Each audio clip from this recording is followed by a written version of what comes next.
खुलुमबाय गासै आंनि बड'लेण्ड ब्लग इउटुब चेनेल नायगिरि नोंथांमोनखौ गिबियावनो आङो खुलुमग्रोनाय जाबाय। बे समाव दं आङो बाक्सा जिल्लानि सिङाव थानाय नारेंगुरि मानास नेसनेल पार्कनि खाथियाव दं आङो बे समाव।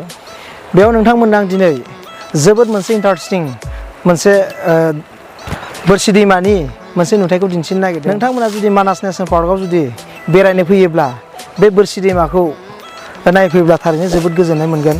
मानो होनना बुङोबा दा दै आसार दाननि जुब जुब अखा हानायजों दा जोबोद गेदेर जादोंमोन, दिनै एसे रानबाय। मानोना गोदोनिफ्रायनो गासै मानसियानो फ्राय बोरसि दैमा बारनायनि आगैलायसारि होननानै मिथियो बोरसि दैमाखौ। नाथाय नोंथांमोननो आं दिनै आंनि बड'लेण्ड ब्लग इउटुब चेनेल नायगिरि नोंथांमोननो आङो दिनै बोरसि दैमानि बायदि बायदि नुथाय बायदि बेखौ आङो दिन्थिगोन। मानो होनना बुङोबा नोंथांमोना जुदि फैथाराखैबा खेबसेसो फैनानै नोंथांमोना नायफैनानै एसे गोजोननाय ला। मानो होनना बुङोबा बे मोनसे जारिमिनारि मोनसे जोबोद नायथावथाव मोनसे मिथिंगायारि नुथाय। बेवहाय बोसोरफ्रोमबो गोबां टुरिस्टफोर आरो गोजान गोजाननि मानसिफोरा बेवहाय दावबायनो फैयो, नायनो फैयो। नाथाय दा कभिड-19 कर'ना भाइरासनि थाखाय फ्राय बांद्राय बिदि फैनो हासोआखै। अब्लाबो नोंथांमोना खाथि खालानि मानसिफोरा नुवाखैबा बड'लेण्डनि गोबां रायजो राजाफोरा फैनानै नायफैनानै बिनि माखासे नुथायफोरखौ नायनानै गोजोननाय लागोन होननानै आङो आंनि बड'लेण्ड ब्लग इउटुब चेनेल नायगिरि नोंथांमोनखौ फोरमायनाय जाबाय। दा आङो आंनि इउटुब चेनेलनि गेजेरजों बिनि मिथिंगायारि नुथाय बेफोरखौ आङो नोंथांमोननो दिन्थिलांनो नागिरदों।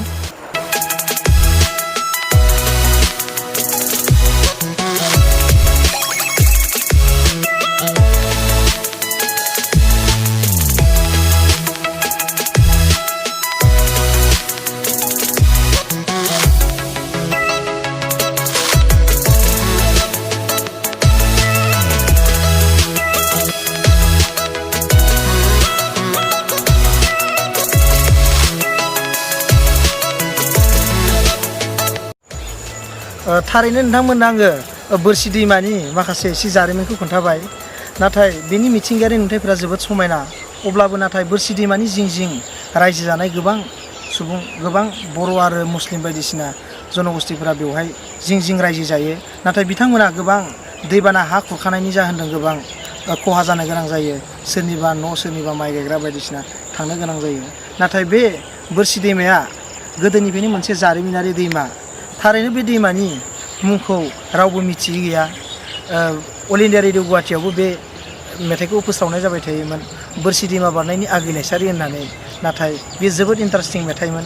नाथाय दिनै आङो नोंथांमोननो आंनि बड'लेण्ड ब्लग इउटुब चेनेलनि गेजेरजों आं नोंथांमोननो बोरसि दैमानि मिथिंगायारि आरो माखासे जारिमिनफोरखौ आङो आंनि इउटुब चेनेलनि गेजेरजों आङो नोंथांमोननो दिन्थिनाय जाबाय।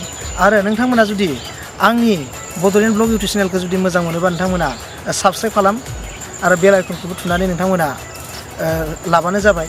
बेनिखायनो आङो बेखिनिखौ खोन्थानानै नोंथांमोननो दिनैनि बे बोरसि दैमानि मोनसे बड'लेण्ड ब्लगनि गेजेरजों आं नोंथांमोननो दिन्थिनानै आंनि बे जिखिनि दिन्थिनाय नोंथांमोननो दिन्थिनो लानाय हाबाफारि बेखौ आं बेखिनियावनो फोजोबनाय जाबाय। गोजोन्थों।